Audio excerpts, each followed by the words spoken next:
Municipal. Eu sou a doutora Rosa Celano, sou presidente do Comitê de Combate ao Coronavírus. E nós estamos aqui para iniciar um canal de comunicação para fazer com que as informações cheguem até vocês. Quero aqui agradecer à Câmara Municipal por disponibilizar esse espaço para fazer com que esse canal aconteça e traga informação, traga a tranquilidade na casa de todos vocês. E aí, Marcelo, alguma pergunta já disponível para nós? Boa noite, vamos lá. Já temos aqui uma pergunta. Quais são os sintomas mais comuns do coronavírus? Essa é uma pergunta bem importante, porque assim, os sintomas, na grande maioria das vezes, eles serão sintomas leves, como tosse seca, febre baixa e uma fraqueza. A maior parte das pessoas vai sentir isso. E se acontecer, as pessoas deverão ficar nas suas casas, elas não deverão se dirigir às unidades de saúde, e muito menos à unidade de urgência e emergência, porque são sintomas leves, deverão ser tratados de forma com um analgésico, um antitérmico que você já esteja acostumado a usar, ter uma boa alimentação e se hidratar bem, tomando bastante líquido em casa. Temos agora uma outra pergunta, que é: como obter informações verdadeiras sobre o Covid-19? O Covid-19, ele tem trazido no dia a dia muita fake news, muita. A gente tem recebido todos os dias. Então é importante que todos vocês fiquem atentos e busquem informações de fonte confiável, que é o site da Prefeitura Municipal de Taubaté, informações que venham do Ministério da Saúde, assim como da Secretaria Estadual de Saúde, para que a gente tenha certeza naquilo que vai orientar os nossos amigos, os nossos familiares. Porque uma informação errada pode fazer um mal muito grande para todos nós e até um risco de fazer uma conduta que você acabe tomando uma decisão que vai gerar um prejuízo importante para você. E é importante também a gente lembrar que na segunda-feira teremos um 0800 específico para tirar essas dúvidas. Receber as orientações, teremos uma equipe lá das 8 horas da manhã até as 8 horas da noite, favorecendo aí essas informações do que fazer, onde procurar, que local eu posso me dirigir, se eu preciso sair de casa ou não. E o telefone é 0800 12 00012. Tem aqui uma pergunta do Renan. Ele está falando assim, a transparência. Como teremos, onde está a atualização diária dos dados? A vigilância epidemiológica, ela tem trazido todos os dias um boletim que é disponibilizado pela comunicação da prefeitura. Então, com isso, a gente consegue dar para vocês as informações. E eu gostaria muito de tocar num ponto que, assim, toda vez que um paciente vai até a nossa unidade com sintomas e que precisa fazer o exame, porque não são todos os casos, ele tem que cumprir os critérios que o Ministério define para fazer esse exame. Esse exame é colhido, é seguido até o Adolfo Lutz em São Paulo e depois eles nos devolvem esse resultado, dizendo se ele é positivo ou se ele é negativo. Então, todos os dias nós temos um fechamento desse boletim. Hoje, em Taubaté, nós temos 84 notificações de casos suspeitos e temos um caso confirmado, que é um caso confirmado importado. Nós não tivemos ainda nenhum caso de transmissão aqui comunitária. E 10 casos já foram descartados como negativos. Então, isso nos dá uma tranquilidade em saber que não temos ainda nenhum vírus da nossa cidade. E isso faz com que a gente tenha todo o cuidado de redobrar a redução da circulação na nossa cidade. Quanto mais as pessoas tiverem a consciência que esse momento nós devemos ficar em casa, menor a chance da circulação do vírus na cidade. Temos uma pergunta do Robson Salles. Ele questiona: fora o toque, fora o contato, não ocorre transmissão do coronavírus pelo ar?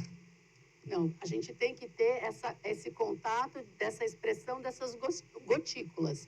Lógico que se eu colocar a mão aqui num papel que teve contato com alguém, eu estou tendo esse contato. Então, é importante que toda vez que a gente faça esse contato de superfície, maçaneta, botão de elevador, o celular, que é algo extremamente contaminado, corrimão de escada, o próprio álcool gel, a gente precisa tomar muito cuidado, porque você chega, toca nele, aperta e limpa a sua mão com ele e vai embora. Só que quando você tocou, quem vem depois vai colocar nessa superfície. É importante saber que a medida mais efetiva é a lavagem das mãos com água e sabão. Quando eu não tenho isso disponível, aí eu lanço mão do álcool em gel com essa lembrança sempre presente. Nunca levar a mão à boca, ao nariz, aos olhos, porque aí a gente aumenta esse risco. E no dia a dia a gente acaba esquecendo e fazendo essa atitude que vai trazer uma consequência aí ruim para todos nós. Uma pergunta do Tiago Hoffmann. Ele está perguntando, gostaria de saber se correr, né, se fazer a prática da corrida na rua tem algum tipo de risco. A prática da corrida não é o problema. A questão é você sair às ruas. Nesse momento, o mais importante é você ficar na sua casa. Essa é a nossa indicação. Por isso, todo esse cuidado de prevenção, de provocar esse decreto, de fazer todas essas recomendações, procure fazer atividade na sua casa. Se não tem como ter o espaço de correr grandes distâncias, faça atividades localizadas, que também é uma atividade localizada importante para a saúde. Nesse momento, a corrida na praça, a corrida na rua, ela não deve ser feita. Milane, ela está fazendo aqui um questionamento relacionado à questão da Secretaria de Educação. Segundo ela, a Secretaria de Educação determinou o cumprimento de home office em dias alternados. Ela pergunta assim, isso aí não pode prejudicar a imunidade dela? Tive que escolher os dias em que estarei imune? Não. O fato de você tem que avaliar, se você tem sintomas gripais, você não vai sair de casa. Então, o deslocamento até a Secretaria de Educação, ele tem a segurança de você ir lá e trabalhar. Quando você tem algum tipo de sintoma, você vai ficar na sua residência. Então, o fato do deslocamento não é o problema é a aglomeração. Além da aglomeração, a questão de você estar com algum tipo de sintoma e sair às ruas. Então, todo trabalhador, seja da área da prefeitura, da área privada, a gente tem que lembrar que se eu apresentar nesse momento que a gente está no meio de uma pandemia, eu tenho que ficar na minha casa. Eu comunico o responsável pelo meu trabalho e fico na minha residência. Isso é importante. Hoje eu fui até o cartório, eu até estou me lembrando dessa situação para contar para vocês, e vi todo mundo de máscara no cartório. Quando eu cheguei lá, o cartório que eu fui, ele estava respeitando corretamente o distanciamento entre as cadeiras, eu fiquei bastante feliz com isso, mas as pessoas da recepção estavam todas com máscara. Isso é um dado importante. A Organização Mundial de Saúde não recomenda o uso de máscaras no trabalho da comunidade. Ele não tem essa indicação. Eu tenho que fazer uso da máscara apenas quando eu estiver doente, e aí eu não vou sair de casa, ou aquela pessoa que é a cuidadora de alguém que está com caso suspeito ou caso confirmado. Isso tem causado muitas perguntas, muitas dúvidas. A gente vê as pessoas desesperadas para estarem com essa máscara. Só que o uso da máscara, tira, põe aqui em cima, volta, estou com a minha mão suja, ponho a mão, acabou a prevenção. Então, é muito mais seguro com que eu esteja sem máscara, cuidando da lavagem das mãos, prestando atenção, do que achar que o simples fato de eu estar com uma máscara, eu já estou protegida.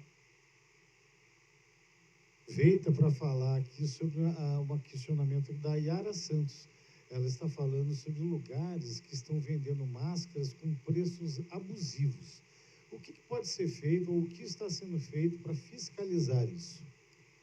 Primeiro ponto é a pessoa não querer buscar a compra dessa máscara, que já está inadequada. A máscara na comunidade, como eu já relacionei, eu tenho 2 episódios onde a gente faz essa indicação. E o fato das pessoas buscarem a compra dessas máscaras tem feito o quê? O aumento abusivo disso. E quando você encontrar algum local com esse aumento abusivo, já avise o PROCON, que o PROCON vai tomar as providências legais referentes a esse preço abusivo. Pergunta que ela foi feita pelo WhatsApp, que é um outro canal de contato que também nós estamos utilizando. A pessoa está falando sobre aquele medicamento chamado cloroquina. Ela pergunta assim, em função do coronavírus, nós devemos ir à farmácia comprar cloroquina? Não. A Anvisa, ela não liberou, a Anvisa é um órgão regulador desses medicamentos que são disponibilizados à venda, e a Anvisa do Brasil não regulamentou o uso desse medicamento no tratamento do Covid. E olha, eu gostaria de chamar a atenção de vocês, porque tem pessoas que já estão indo comprar, tem cidades que esse medicamento já esgotou, e existe um problema muito sério. Se você fizer uso de um medicamento sem prescrição médica e vir a ter alguma complicação, isso vai trazer um prejuízo muito grande para a saúde, porque não sabemos quais são os efeitos reais e, inclusive, cada pessoa tem um tipo de reação ao uso de um medicamento. Então, durante a vigência dessa doença, a única pessoa capacitada para dizer o que se deve e o que não se deve ser usado é o profissional médico. Kelly Leite, ela tem uma dúvida sobre o álcool gel. Ela fala assim, qual é o tempo necessário de contato do álcool 70% líquido, é líquido, na superfície para ter efeito? Nós orientamos, seguindo as normativas do Ministério, que esse álcool, quando for para a superfície, a gente tem que fazer essa limpeza várias vezes ao dia, porque a gente tem a evaporação desse álcool. Então, quanto mais limpeza se fizer ao longo do dia, seja na residência, seja no ambiente de trabalho, nós teremos mais segurança. Mas eu vou ressaltar aqui de novo, nada supera a lavagem das mãos com a água e o sabão. Essa é a medida mais efetiva de prevenção, associada à redução de circulação das pessoas nas ruas. Quero também lembrar aqui que a Câmara Municipal disponibilizou o telefone do WhatsApp para quem tiver o interesse de nos enviar perguntas, por meio do telefone 3625-9525. Inclusive, está chegando também aqui outras mensagens de WhatsApp. Eles estão aqui, a Valéria e a Neide, elas estão perguntando sobre os postos de saúde de Taubaté. Eles serão fechados? Não. A saúde, como que a gente trabalhou essa estratégia de divisão no atendimento? Todas as unidades básicas de saúde de Taubaté, elas ficarão abertas nos seus horários habituais de atendimento, mas nós não teremos as consultas eletivas, aquela que está marcada às 8, às 9, às 10, isso não acontecerá. Por que que não? Para evitar que as pessoas façam essa circulação aumentada, e mesmo porque as recepções ficam sempre cheias. Então, elas estarão abertas com os profissionais de plantão para receber as pessoas que tenham coisas importantes para buscar essa unidade. Por exemplo, eu tenho uma receita que finalizou, eu preciso pegar uma nova receita. Eu tenho um sintoma que está me incomodando, mas não é importante para procurar uma UPA. Eu vou me dirigir à unidade básica de saúde. Isso vai funcionar para todos os locais de Taubaté. O único lugar que não vai funcionar dessa maneira será a saúde bucal, os dentistas. Nós teremos os atendimentos dos dentistas somente no Centro de Especialidades Odontológicas, que é o CEL, que fica aqui próximo da Câmara, e ali o funcionamento vai ser até às 20 horas. Nas unidades básicas, nas UBSs, PAMOS, nós não teremos o atendimento do dentista. Diferentemente dos médicos, que estarão todos lá de plantão para atender e orientar a nossa população referente não só ao coronavírus, mas também às outras necessidades particulares de cada um.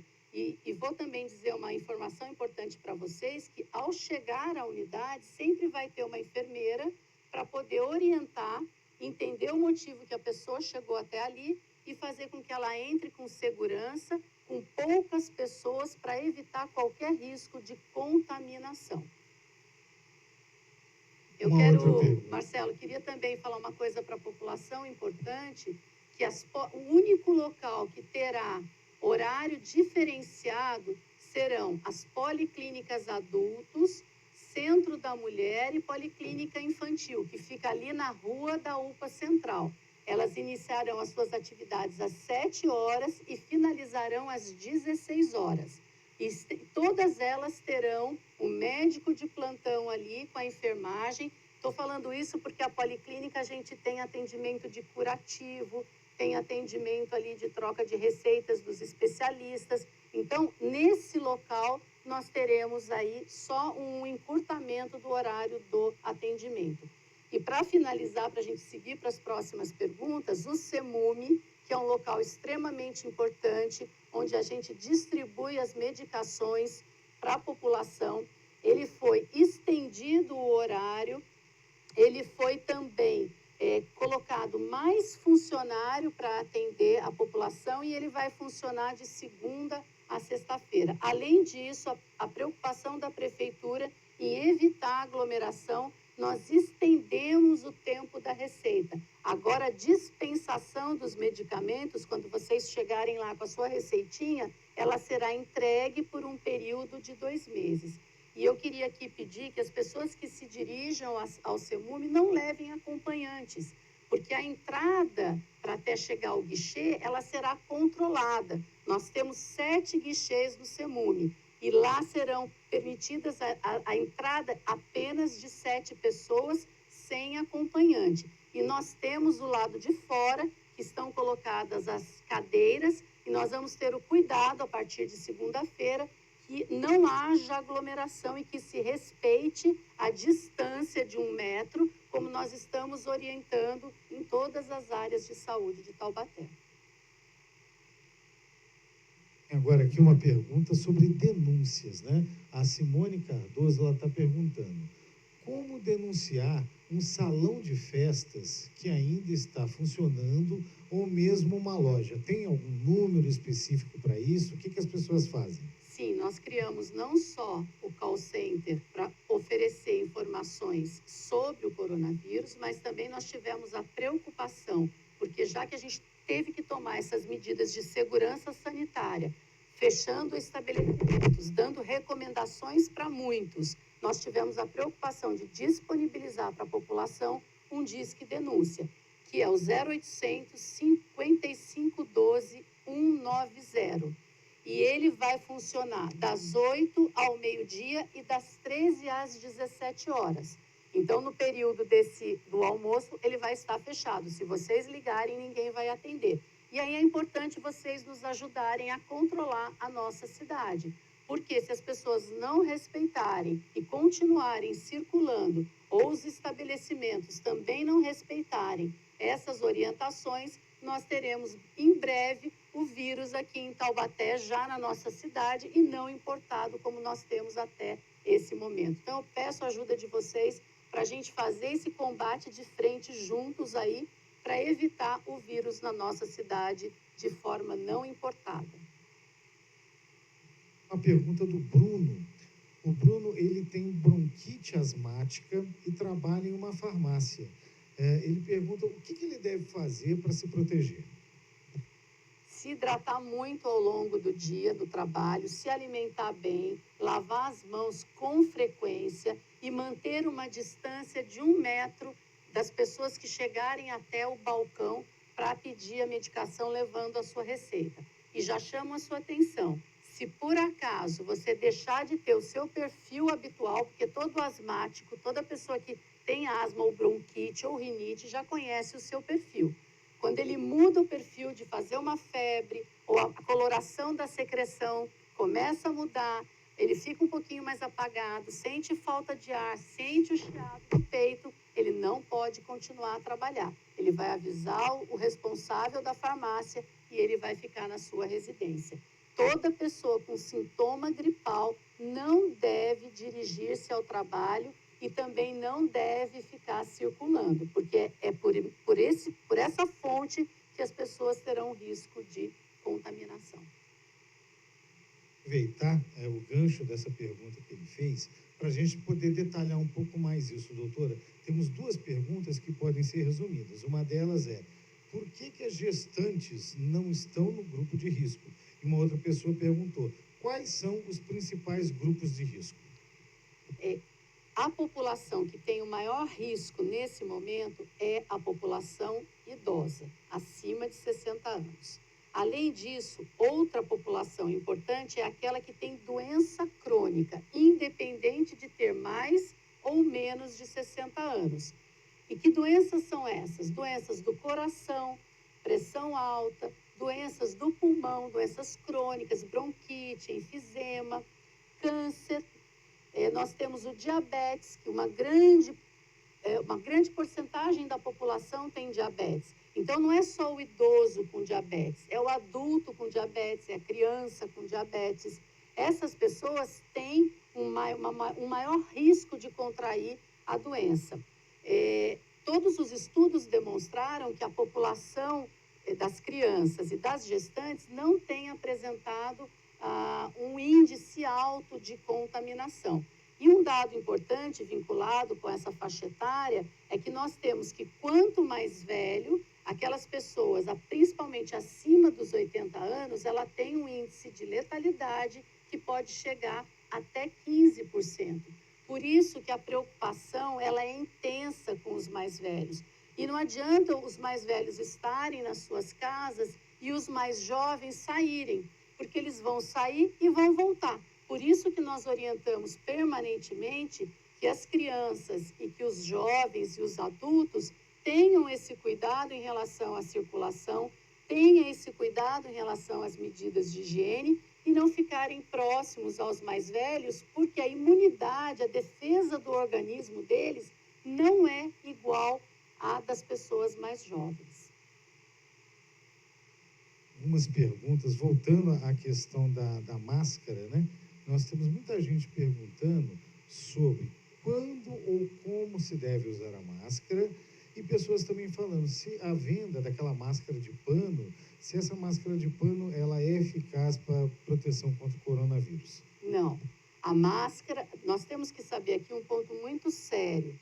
Para a gente recomendar o uso, eu tenho que ter essa segurança científica. Então, é a mesma coisa da máscara, é o álcool gel. O álcool gel caseiro, que garantia que eu vou ter, que a concentração dele vai estar adequada para ter o resultado que a gente espera. A gente tem visto álcool gel com essência, álcool gel que cheira isso. Não é esse álcool gel que a gente tem que usar. A gente tem que usar o álcool gel definido pelo Ministério da Saúde. E a máscara segue o mesmo modelo. A gente usa aquela máscara cirúrgica para a população em comum. Também usa a máscara cirúrgica no ambiente hospitalar ou no ambiente de urgência e emergência. E nós temos um outro tipo de máscara, que é a máscara específica para os procedimentos, para o risco de vir alguma coisa até a pessoa. Isso é um ambiente hospitalar. Uma pergunta da Viviane. A Viviane fala o seguinte, a mãe dela está com tosse, porém não tem febre e também não está sentindo falta de ar. Porém, a mãe da Viviane é uma senhora diabética, né? E ela quer tomar um xarope com o qual ela está acostumada. É um xarope que não tem açúcar para ajudar a expectorar. Numa situação como essa, ela pergunta se é possível, né, mesmo sem que haja uma receita, por conta desse costume, se é possível ela dar esse xarope para a mãe dela. O idoso é igual criança, né? A gente está acostumado com os pais, está acostumado com os filhos. Então, a pessoa, ela sabe se ela está normalmente, o habitual dela, ou se tem alguma coisa diferente. É lógico que eu não posso medicar à distância, isso não é possível. Mas se eu tenho uma tosse, e é uma tosse que eu já estou acostumada, que eu já conheço esse perfil, eu não estou tendo febre, eu não estou perdendo o apetite, eu não estou sentindo fraqueza, não tenho outros sinais e sintomas importantes, e já estou habituada a usar aquele tipo de xarope, eu estou habituada, está liberado aquele uso. A gente tem que lembrar que nós temos dois tipos de tosse. Eu tenho a tosse seca e tem a tosse que a gente chama de tosse secretiva, que é aquela que você escuta barulhinho, que tem popularmente chamada de tosse com catarro. O xarope que é para tosse seca não é o mesmo xarope para tosse com catarro. Então, tomar atenção nesse aspecto. Se eu estiver habituado e não tiver nenhuma mudança do comportamento, eu posso usar esse xarope com tranquilidade. Mas lembrando que o tempo não pode ser estendido e lembrando também que se eu tiver mudança no meu quadro, aí sim eu vou procurar o atendimento médico, que não será o da UPA, será da Unidade Básica de Saúde. Para a gente aproveitar e puxar o gancho aí dos assuntos, né? Eu não devo procurar a UPA nessa fase de pandemia em sintomas simples, porque a UPA é o local de urgência e emergência. E nesse momento, a UPA central, ela ficou definida como ambiente para receber os casos suspeitos do coronavírus. Então, se eu for à UPA, eu vou sozinho, não levo acompanhante. Inclusive, a partir dessa semana, nós colocamos a visitação aos pacientes que lá estão aguardando vaga ou estão em observação, apenas uma pessoa vai poder entrar. E isso não é para impedir o contato do acolhimento familiar, é para impedir o risco da circulação, o risco da contaminação, proteger você e proteger o seu familiar que está lá conosco na nossa UPA. Aproveitando, doutora, tenho aqui uma pergunta relacionada àquelas fake news, né, ou informações desencontradas que as pessoas soltam em relação ao coronavírus. Tem uma pergunta assim: chá quente é bom para combater o vírus? Não. Nenhuma orientação fora alimentação adequada, hidratação, repouso ou alguma coisa preventiva. A gente viu na internet, em Ribeirão Preto, uma médica prescrevendo um tipo de hidratação. Não existe isso. Não existe nenhum medicamento específico. Medidas caseiras de conforto que as nossas avós nos orientam, tranquilo. A gente pode tomar o chá ali quentinho, morninho, mas é uma questão de satisfação pessoal. Isso não tem nenhuma comprovação científica que eu tomando um chá quente vou estar protegida ao combate do vírus. A mesma coisa passar vinagre nas mãos que eu estarei protegida contra a infecção do coronavírus. Pergunta da Sharon sobre os exames. Quanto tempo mais ou menos está levando aí para chegar o resultado de um exame? No início da pandemia, os exames eles tinham um resultado mais rápido porque eram um número de casos pequenos. Com o aumento dos casos suspeitos, isso aumentou. Então, a gente está tendo aí um prazo de 7 a 10 dias para os resultados do Adolfo Lutz serem liberados e a nossa vigilância epidemiológica receber. E agora, como essa pergunta foi bem importante, eu queria contar para vocês o que houve de mudança nesses últimos dias em relação aos exames do coronavírus. Antes, como que isso funcionava? Eu tinha sintomas, procurava uma UPA, chegando lá eu era avaliada, se aquilo cumpria os critérios de ter contato com alguém suspeito, com alguém doente, com alguém que chegou de viagem, era colhido o exame para ser encaminhado para São Paulo. A partir de ontem, nós só vamos fazer os exames dos pacientes que forem internados e estiverem em situação grave, assim como dos profissionais de saúde que estão trabalhando ali nas UPAs e que estejam com sintomas.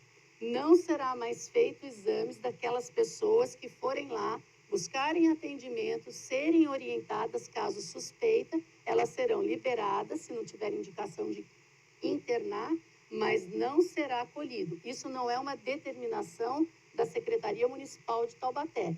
Isso é uma determinação que foi publicada por meio do Diário Oficial do Ministério da Saúde. Por que eu estou contando isso para vocês? Porque eu sei que muitas pessoas irão às UPAs, irão à UPA Central e vão perceber que os exames não serão colhidos. Isso foi uma determinação do Ministério da Saúde.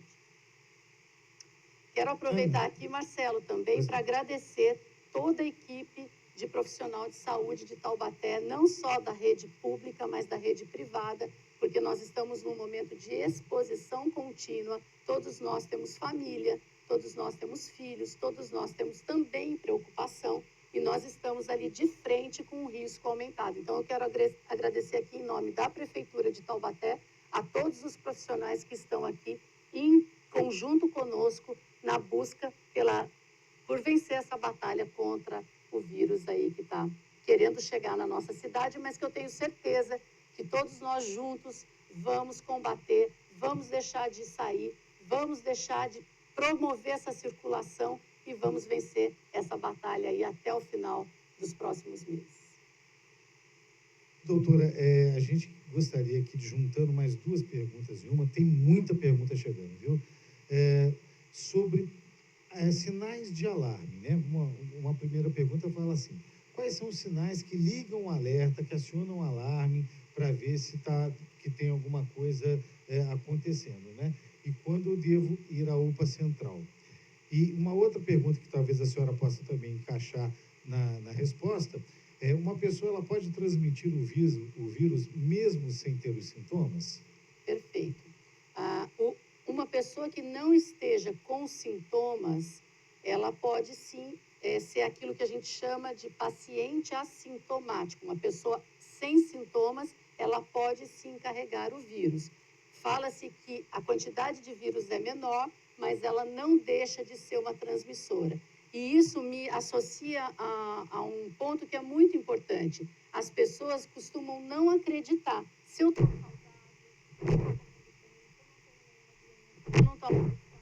não corro o risco de contrair e nem de passar. Isso não é verdade. A gente sabe que o risco é maior para as pessoas mais velhas, mas o fato de eu estar saudável não significa que eu estou isenta de contrair e isenta de passar essa doença, quer dizer, passar o vírus para outra pessoa.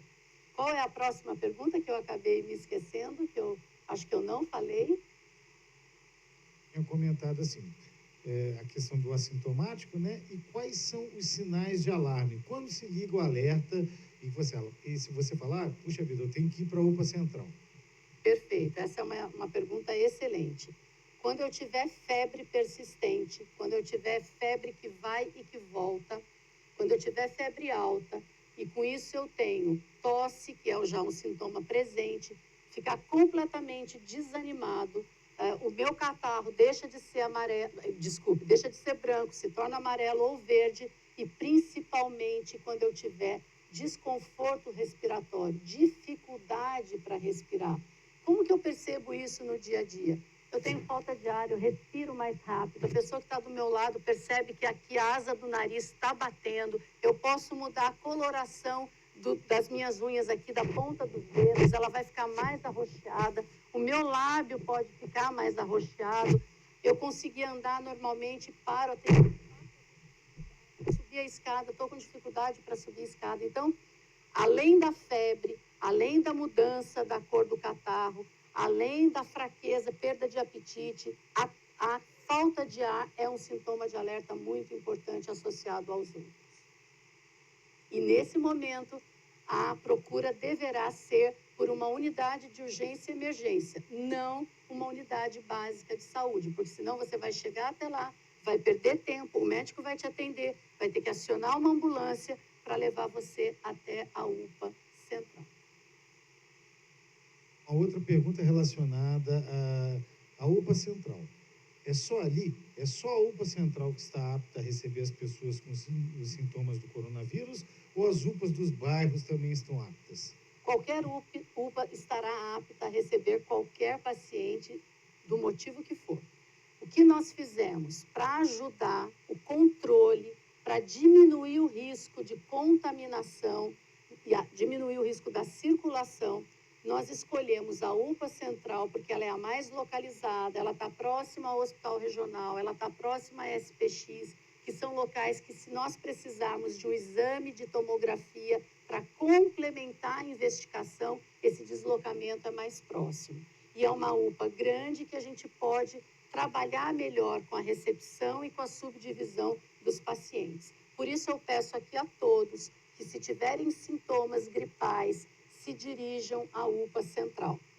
Se tiverem os outros sintomas, prefira as outras unidades, porque isso vai trazer uma segurança maior para você. Mesmo porque essa área é uma área contaminada. Unidade de urgência e emergência, hospital, é uma área contaminada, porque ali chegam todos os tipos de doenças diferentes. E nós temos que lembrar que, além de tudo, a gente tem as outras causas: derrame, infarto, aumento de pressão, cólica renal, falta de ar. Então, nós temos todos os motivos de busca por atendimento. E nós temos as 5 UPAs na cidade. Mas eu sei que a UPA Central está preparada, está mais organizada no sentido de deixar ali com mais segurança. Não é segurança de estar faltando medicamento ou equipamento na outra UPA. É a questão de deixar localizado para evitar a circulação desnecessária para todos nós. Uma pergunta que foi até um dos pontos debatidos na reunião do comitê hoje pela manhã, que foi até motivo de uma fala da secretária de Desenvolvimento Social, que foi sobre os moradores de rua. A pergunta é assim: o que a prefeitura está fazendo com os moradores de rua e com aquelas pessoas que vivem em praças públicas, né? O que está sendo feito para monitorar e para acolher essas pessoas? Existe pela Secretaria da Ação Social todo um trabalho voltado no acolhimento dessas pessoas. Nós temos percebido aí pelos números que cada dia mais vem crescendo o número de migrantes para o nosso município. Existe uma área que essas pessoas são levadas para fazer todo esse atendimento, esse acolhimento, inclusive com a preocupação de respeitar essas áreas de separação dessas pessoas e, se necessário, fazer o atendimento médico. Essa estruturação é uma preocupação grande. A Secretaria de Ação Social tem toda uma dinâmica de acolhimento para levar essas pessoas, darem as suas refeições, necessidade de atendimento médico também. Então, é importante, inclusive, que se vocês perceberem essas pessoas na rua, que também nos avisem para que a gente possa acolher e levá-los para um abrigo com todas as condições de atendimento para elas. A Trícia, ela está fazendo uma pergunta relacionando aquelas vistorias que os nossos agentes do CAS fazem para a procura dos criadores do Aedes aegypti, né? Ela pergunta o seguinte: recebi uma pessoa da dengue em casa, não a gente. Eles vão continuar fazendo essas visitas domiciliares? Será que isso é seguro para eles e também para nós? A gente não pode esquecer que, infelizmente, além do coronavírus, nós temos a dengue em todo o Vale do Paraíba. E se nós deixarmos de realizarmos todos esses trabalhos de coleta de entulhos, de visitação às residências, de nebulização, todas essas medidas de orientação, os nossos casos de dengue só vão subir. Então, nesse momento que as pessoas estão nas suas casas, que estão ali com esse isolamento social, importantíssimo que olhem, que tomem cuidado da sua casa. Olha a calha, olha ralo, olha se há entulho, garrafa, pneu. E aquelas casas que têm as PEVs próximas, que levem, faça jogar tudo isso fora. E o catatreco continuará a sua atividade, as visitas também, justamente para a gente diminuir o risco de mais uma doença que traz tanto desconforto na vida de todo mundo. Então, a dengue está aí também, infelizmente, e eu conto com o trabalho de vocês para o Disque Denúncia da Dengue, para que a gente possa também trabalhar, buscar esses entulhos e trazer uma segurança para a gente diminuir a questão do mosquito na nossa cidade. Pergunta relacionada a medicamentos. Faço uso de medicamentos para ansiedade e depressão. A minha medicação está acabando. O que fazer? Lá na Policlínica, que é a Policlínica de Especialidades, que fica na Rua da UPA Central, o médico estará todo dia de plantão. Então, se o seu remédio estiver acabando e ele tiver sido prescrito na Policlínica, você vai até a Policlínica. Se tiver sido prescrito por um dos médicos do CAPES, você vai se dirigir ao CAPES, porque nós teremos sempre alguém para acolher, para receber. Eu quero dizer aqui que a preocupação da Prefeitura, da Secretaria Municipal de Saúde, é não deixar ninguém desassistido, ninguém sem acolhimento, sem orientação.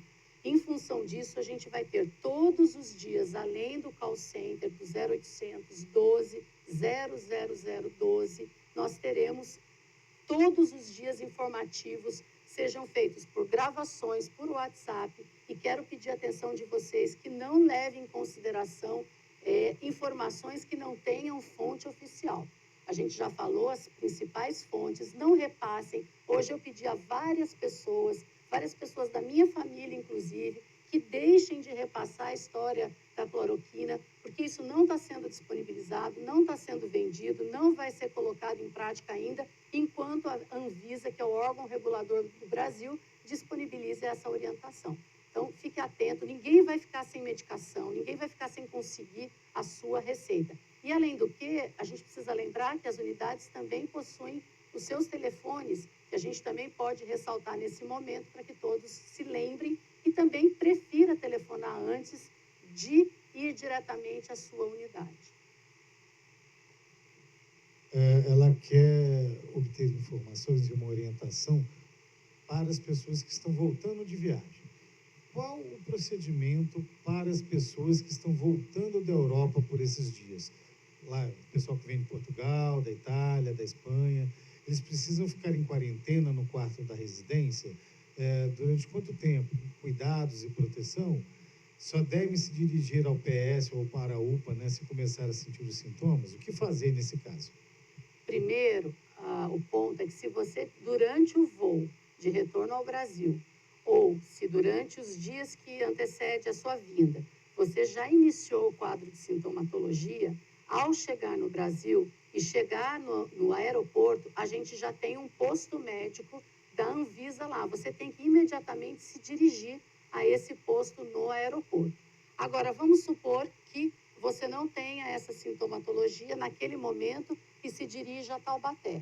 A hora que você chegar, se você não tiver sintomatologia, você vai ficar em quarentena na sua residência por um período de 7 dias. Se você tiver qualquer sintomatologia, ligue para o 0800 ou se dirija à nossa unidade básica de saúde desde que você tenha sintomas leves. Se você tiver sintomas mais importantes, os sintomas de alerta, você deverá se dirigir até a nossa UPA central. É importante ressaltar aqui que é comum as pessoas chegarem e não acreditarem nesse risco, mas nós temos aqueles casos das pessoas que não têm sintomas, elas são assintomáticas. Então, por medida de segurança, se você chegou de um voo externo, de uma viagem de qualquer lugar qualquer lugar do mundo, você vai chegar sem sintomas, vai ficar na sua casa por 7 dias. Tendo qualquer sintoma, vai ter que fazer contato conosco da saúde, que pode ser por meio do telefone da vigilância epidemiológica, que pode ser por meio do 0800, que a gente vai deslocar uma equipe se necessário e vai orientar tudo aquilo que deverá ser feito. Eu acredito que seja bem interessante. A Karina está perguntando sobre a questão de se apenas uma pessoa, numa residência com mais pessoas, se apenas uma delas sente os sintomas, o coronavírus pode ser descartado ou ainda fica a suspeita levantada? Não, se eu tenho uma pessoa com sintomas, ela pode passar isso para qualquer outra pessoa da casa. Então, quando eu tenho uma pessoa com sintomas em casa, sintomas leves, eu vou ter que ter a minha precaução. Então, a gente já vai ter o isolamento e pode ser tratado em casa. Sintomas leves, está lá pela Organização Mundial de Saúde, todas as redes sociais orientam isso. Eu vou ficar na minha casa, vou fazer uso do antitérmico que eu estou acostumada, eu vou me hidratar bem, vou me alimentar bem. Se, ao longo de 3 dias, isso não melhorar, começar a voltar os sintomas, piorar, se tornar sintomas de alerta, eu vou ter que procurar uma unidade de saúde. E eu tenho que pedir aos meus familiares que usem máscara e eu também vou usar máscara. Porque eu não sei ali que momento se o outro que não tem sintomas pode estar também já com a presença do vírus. Ide quer tirar dúvidas sobre a questão das gestantes.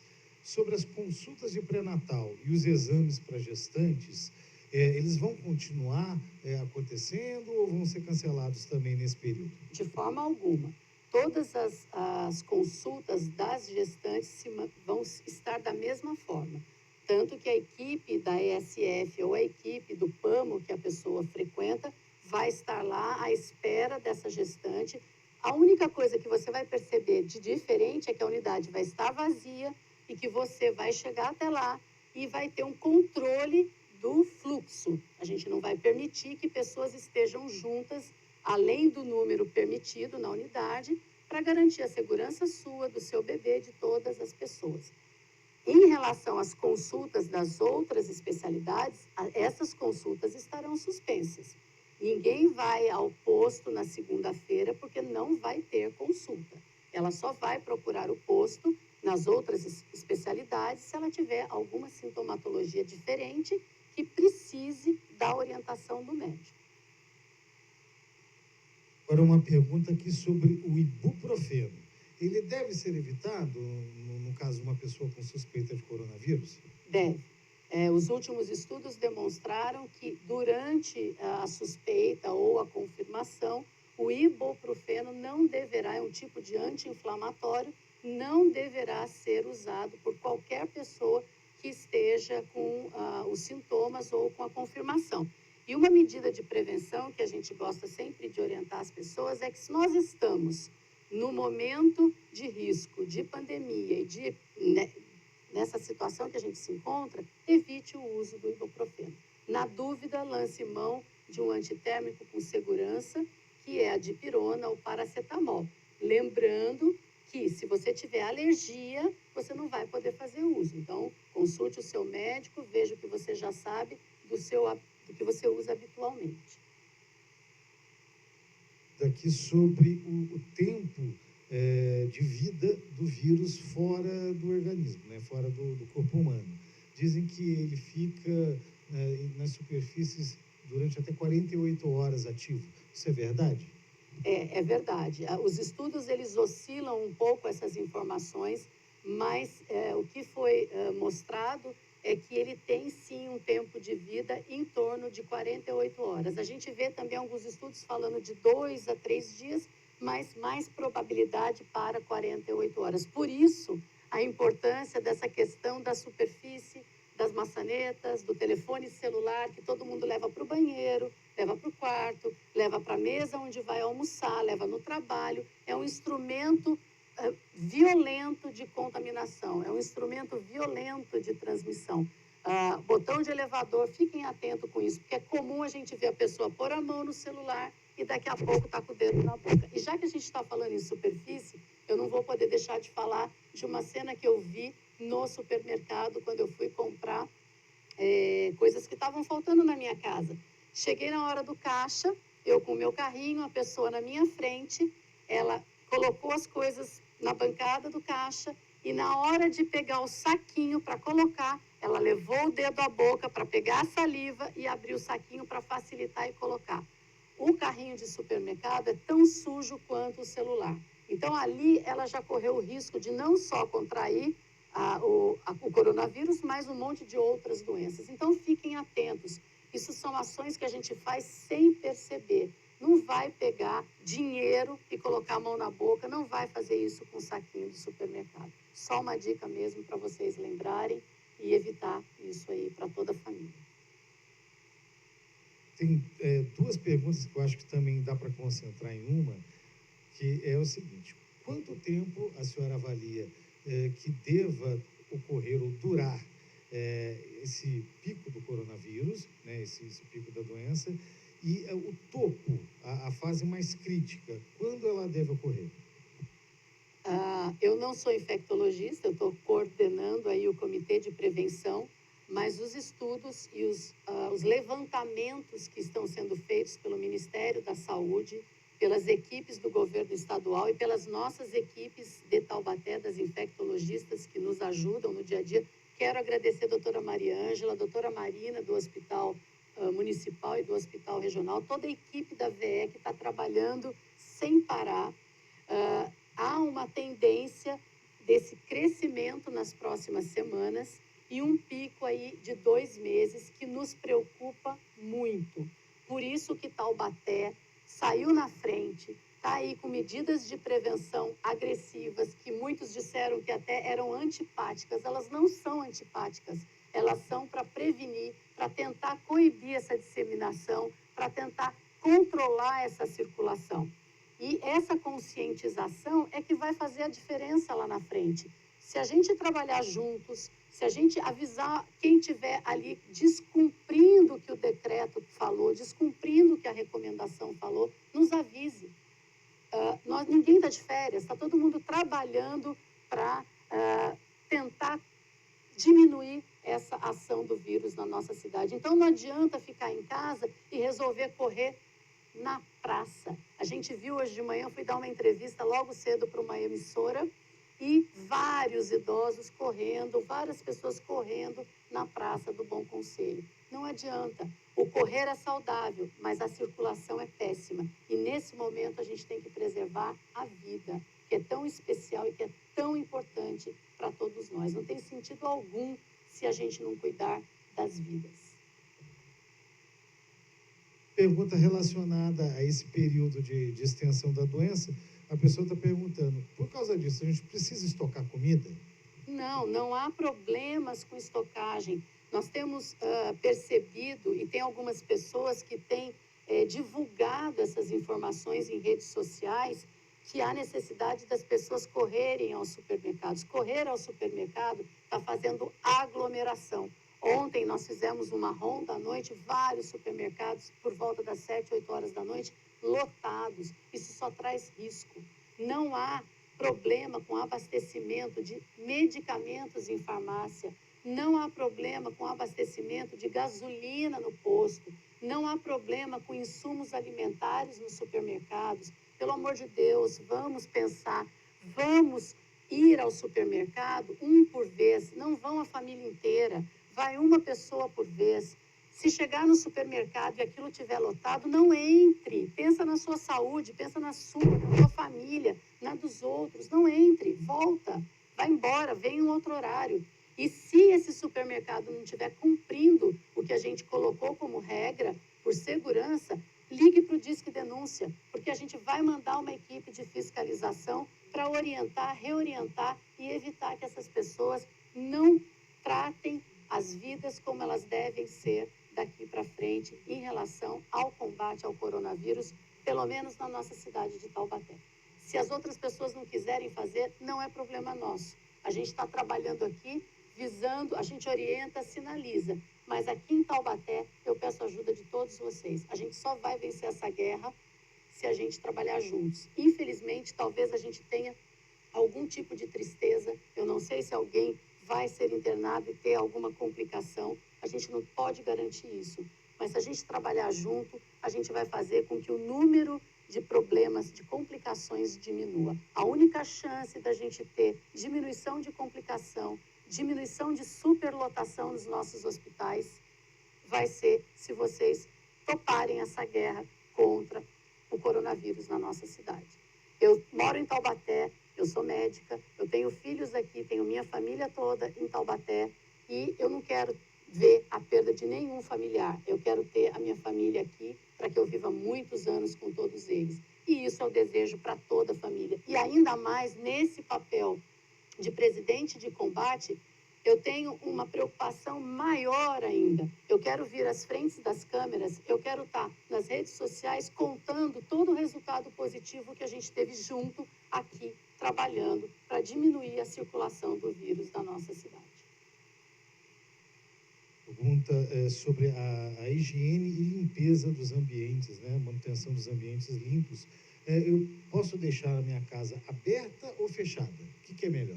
Sempre aberta. Toda casa precisa ter iluminação natural. Eu preciso ter ventilação. Então, nesse momento, mais do que nunca, e a gente tem que lembrar que nós estamos entrando agora no outono, e a gente vai entrar naquela fase das doenças gripais, das doenças virais. Rinite vai ficar pior, bronquite vai ficar pior, risco de pneumonia, risco de meningite, risco de coronavírus, risco de influenza. Então, para a gente vencer essa batalha com tanta doença aí, a gente vai ter que deixar a casa ventilada, iluminada, beber bastante líquido, higiene das mãos higiene da superfície da casa, se alimentar muito bem para a gente ganhar a guerrinha contra o vírus. Agora as perguntas, vamos direcionar um pouco agora para a campanha de vacinação, que vai começar agora na próxima segunda-feira. Tem muita gente querendo saber detalhes da campanha, como é que vai ser. Eu queria pedir para a senhora para explicar primeiro, a partir de segunda-feira, como isso vai acontecer, qual é o grupo prioritário, aonde vão ser dadas as vacinas. Em relação à vacinação, nós vamos começar a partir do dia 23 de março, a vacinação do grupo dos idosos e dos profissionais de saúde. Os profissionais de saúde, eles terão aí no seu ambiente de trabalho essa vacina oferecida, e aqueles que não conseguirem, eles terão que se deslocar a todas as unidades que nós vamos disponibilizar. E nós tivemos uma preocupação muito grande com o ambiente dessa vacinação. Não seria coerente levar as pessoas para as unidades básicas de saúde. Então, após a avaliação, nós decidimos que as escolas e as quadras das escolas serão os locais da vacinação. Eles funcionarão das 8 às 11 horas. E agora o número de escolas aumentou muito. E algumas pessoas perguntaram, nossa, mas das 8 às 11, mas o número de oferta de locais aumentou bastante para que as pessoas possam se vacinar. Então, a gente vai estar disponibilizando todos os dias os locais que essas pessoas deverão se dirigir. E aí eu vou pedir um apelo, vou fazer um apelo a todos vocês. Não levem acompanhantes, tá? Apenas aquele idoso que tem dificuldade, que deverá ter um acompanhante, para a gente tentar evitar a aglomeração. A gente também vai ter todo o cuidado de, nessas quadras, nessas escolas, que a gente cumpra os espaços entre as cadeiras para que não haja nenhum risco. Além do número de pessoas que vão poder entrar, também terá um controle muito rigoroso, porque nós estaremos em contato com a população de maior risco em relação ao coronavírus. Que a campanha de vacinação contra a influenza, ela vai ter uma importância estratégica nas ações de combate ao coronavírus? Eu preciso me prevenir, e a maneira de prevenção é a vacinação. Tomem cuidado com fake news, que traz coisas horríveis dizendo que eu tenho riscos de ter algum tipo de doença por causa da vacinação. Eu tendo a vacinação contra a influenza, que é essa que nós vamos iniciar pela campanha de segunda-feira, eu diminuo o risco de ter o H1N1, o H3N2, e tenho a garantia que, se porventura eu tiver essas doenças, eu terei de forma mais branda. E o médico que receber um paciente com sintomas gripais vai saber que ele está vacinado. Ele vai poder ter esse controle com essa pessoa que está buscando o atendimento. Temos aqui uma outra pergunta agora sobre, parece-me que é um agente de segurança. Ele pergunta se os agentes de segurança poderiam tomar a vacina contra a influenza já nesse primeiro grupo, ou realmente vai ter que ser só os idosos e também os profissionais de saúde? Eu não sou responsável pela vacinação. Nós temos esses grupos subdivididos conforme a orientação do Ministério da Saúde. Posso levar essa pergunta para a equipe e aí, deixando o seu telefone, a gente faz esse retorno depois dessa possibilidade ou não.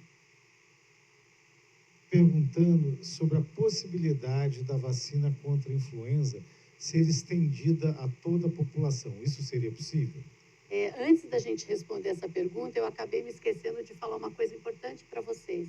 Nesse período da vacinação dos idosos, aquelas pessoas que moram na região que tem estratégia da saúde na família, que a gente chama de ESF, os agentes irão junto à equipe da enfermagem da vacinação até a sua residência, para que evite que você saia da sua casa e vá até a unidade da escola. Então, isso é importante. As pessoas que moram nas áreas dos ESFs não vão precisar sair da sua casa para procurar a vacinação no endereço que vai ser disponibilizado.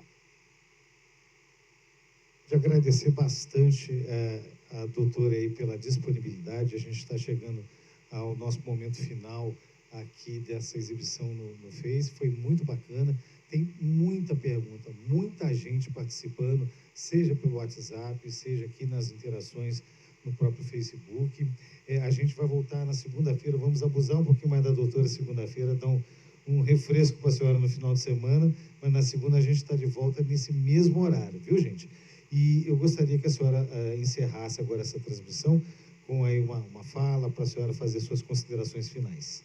Bom, agradeço aqui de novo à Câmara Municipal pela oportunidade de a gente estar usando o seu espaço e quero pedir a todos vocês que a Prefeitura está com as portas abertas, com todas as orientações disponíveis por meio do telefone do 0800 12 0012 a partir de segunda-feira, das 8 horas da manhã até as 20 horas.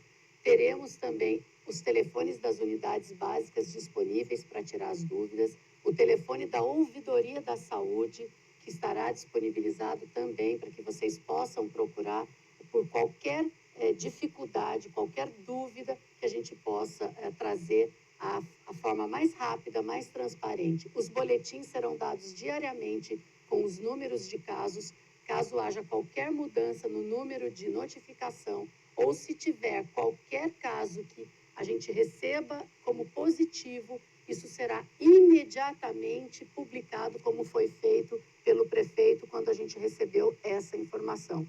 Não estão sozinhos, estamos aqui todos juntos para combater e peço aqui de novo, antes de finalizar esse bate-papo com vocês.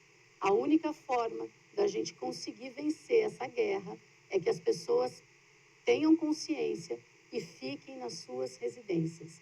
Não adianta ir para o barzinho, não adianta ficar correndo nas ruas, ficar andando pela cidade, que isso só vai aumentar o risco do vírus se instalar definitivamente aqui.